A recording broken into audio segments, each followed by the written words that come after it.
Hi friends, நாம் இன்றைக்கி பார்க்குறது போட் நெக் ப்ளவுஸ்க்கு த்ரெட் வச்ச பைப்பிங் வச்சு எப்படி ஸ்டிச்சிங் செய்யலாம் அப்படின்னு தான்.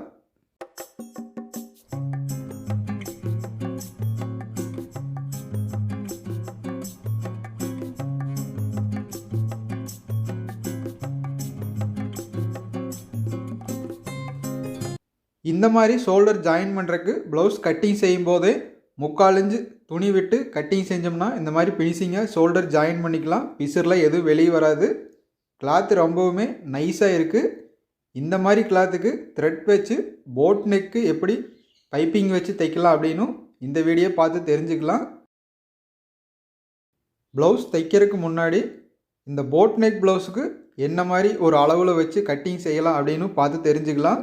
இது ஒவ்வொரு அளவு மட்டும்தான் மாறி வரும். ஆனால் கட்டிங் செய்கிற மெத்தேடு எல்லா ப்ளவுஸுக்கும் இதே தான். போட் நெக் வச்சு கட்டிங் செய்யும் போதும்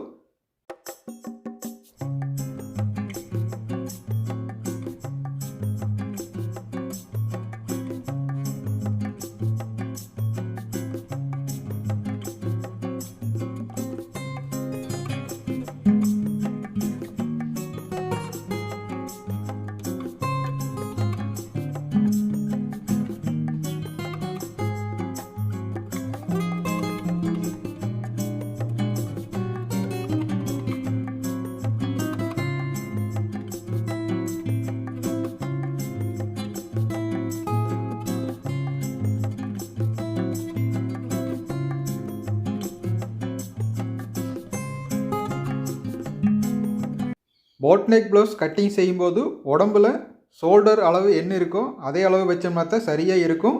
இந்த மாதிரி 1/2 இன்ச்சுக்கு கிராஸ் பண்ணியும் கட்டிங் செய்யணும். பேக் நெக்கு 2.5 இன்ச்சு லென்த்து வச்சுருக்கு. அதிலிருந்து நம்மளுக்கு டிசைன் வைக்கிறது என்ன அளவுக்கு தேவையோ அந்த மாதிரி நம்ம லென்த்து வச்சுக்கலாம். இந்த ப்ளவுஸுக்கு 10 இன்ச்சு லென்த்து வச்சு அதுக்கு உள் சைடு இந்த மாதிரி இலை வடிவில் ஒரு ஷேப்பில் கட்டிங் செஞ்சுருக்கு. இது நம்மளுக்கு என்ன மாதிரி டிசைன் வேணுமோ அந்த மாதிரி கட்டிங் செஞ்சுக்கலாம். பேக் சைடு உடம்பு சுற்றளவு 19.5 இன்ச் இருக்குது.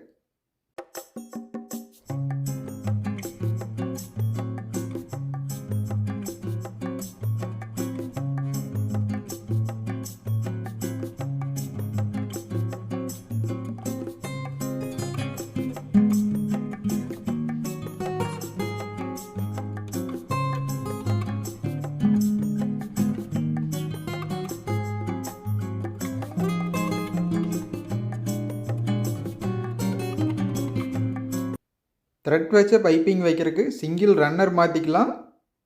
இந்த கிளாத்து ஒரு tissue cloth cross piece 1.5 inch அகலத்தில் கட் பண்ணிக்கலாம். நான் இந்த மாதிரி கிளாத்தில் தான் எப்பவுமே பைப்பிங் வச்சு தைக்கிறது. இதுதான் சாரிக்கு கரெக்டாக மேட்ச் ஆகும்.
ரவுண்ட் நெக் பைப்பிங் வைக்கிற மாதிரி அப்படியே ஸ்ட்ரெயிட்டாக வைக்க முடியாது.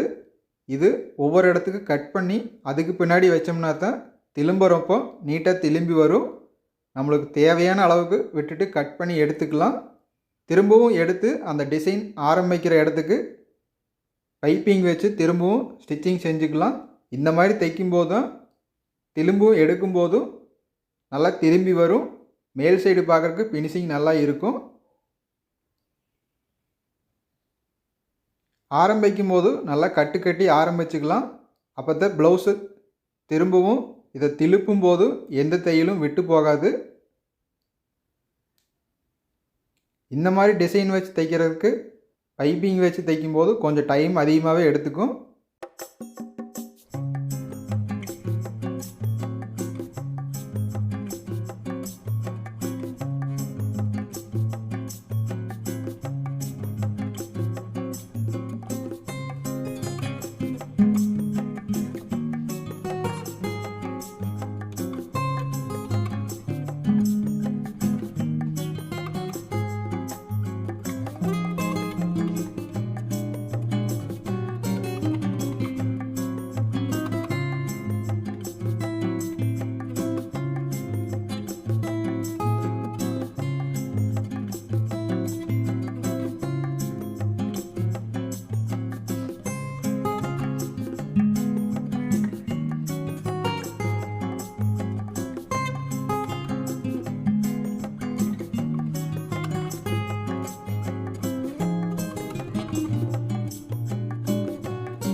வளைவான இடத்துக்கு மட்டும் இந்த மாதிரி கிராஸை கட் பண்ணி விட்டுறலாம். அப்போ தான் நல்லா திரும்பி வரும்.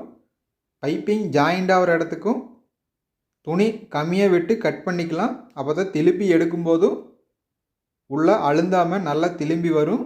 அதிகமாக கிளாத் இருந்ததுனாலும் மேல் சைடு ரொம்ப திக்னஸாக இருக்கும்.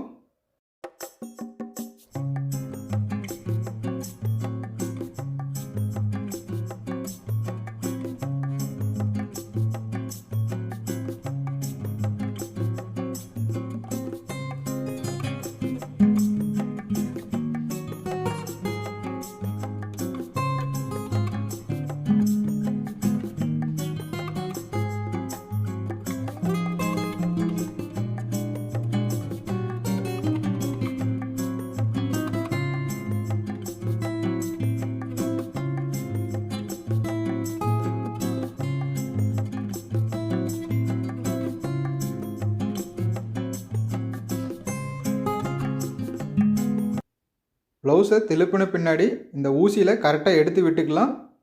இது தைக்கும்போது கரெக்டாக வச்சு தைச்சோம்னா தான் திருப்பி எடுக்கும்போது நீட்டாக இருக்கும். ஃபினிஷிங் நீட்டாகவே வந்திருக்கு. ஊசி எடைக்கு ஒரு தையல் அடிச்சுக்கலாம்.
ஷோல்டர் கிராஸ் பண்ணி வெட்டியிருக்கிறதுனாலையும் போட் நெக் வச்சு பைப்பிங் வச்சதுனால 2 ஷோல்டருக்கும் ஒரே மாதிரி ஓவர்லாக் போட்டோம்னா ஒரு சைடை இழுத்த மாதிரி உள் சைடு போயிடும். இந்த பைப்பிங் வச்சு தைக்கும்போதும் ஒரே சைடு தள்ளி பிசுரை உள்ளே மடக்கி தைச்சோம்னா அழுந்துற மாதிரி இருக்குது அப்படின்னு சொல்கிறாங்க. அதனால் இந்த மாதிரி தனித்தனியாக ஓவர்லாக் போட்டுக்கிட்டு அப்படின்னா ஒவ்வொரு சைடும் தள்ளி விட்டு நாம் ஸ்டிச்சிங் செய்யும்போதும் அழுந்துற மாதிரியும் இருக்காது. பைப்பிங் வச்சு தைக்கும்போதும் இந்த மாதிரி தைக்கிறதுக்கு ப்ளவுஸ் கட்டிங் செய்யும்போதே 3/4 இன்ச் அளவுக்கு ஷோல்டருக்கு மட்டும் துணி விட்டு கட்டிங் செஞ்சிட்டோம்னா இந்த மாதிரி நாம் தைச்சிக்கலாம். பைப்பிங் வச்சு தைக்கும்போதும் ப்ளவுஸ் போட்டு கீழே அழுந்துற மாதிரியும் இருக்காது. ஃபினிஷிங் நீட்டாகவே வரும். இந்த பிசுரெல்லாம் உள் சைடு மடித்து கிராஸாக மடித்து வச்சுக்கலாம். ஒவ்வொன்றுக்கும் தையல் அடிச்சுட்டு திரும்பவும் மேல் சைடு இந்த 2ஐயும் சென்டரில் தள்ளி விட்டுட்டு ஒரு தையல் அடிச்சுக்கலாம். தையல் அடித்த பின்னாடி ஃபினிஷிங் நீட்டாகவே இருக்கும். இதே மாதிரி உள் சைடு பைப்பிங் வச்சு தைக்கும்போதும் இதுவே ஒரு ரவுண்ட் நெக்காக இருந்ததுன்னா இந்த ஷோல்டர் ஜாயின் பண்ணாமல் எப்படி ஸ்டிச்சிங் செய்யலாம் அப்படின்னு இன்னொரு வீடியோவில் நாம் பார்த்து தெரிஞ்சுக்கலாம். ஷோல்டர் ஜாயிண்ட் எல்லாமே உள் சைடு போயிடும். இது போட் நெக் அப்படிங்கிறதுனால நான் இந்த மாதிரி தைச்சிருக்கிறேன். போட் நெக்கு இந்த மாதிரி தனித்தனியாக ஜாயின் பண்ணால் மட்டும்தான் ஃபினிஷிங் நல்லா வரும். ஏன்னா 2.5 இன்ச் அகலத்துக்கு ரவுண்ட் ஷேப்பில் கட் பண்ணியிருக்கு. இது பார்க்கும்போதே தெரியும் ஒரு எல் ஷேப்பில் திரும்பின மாதிரி இருக்குது.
ஸ்லீவ் ஜாயின் பண்ணதும் சரியான அளவில் வந்திருக்கு.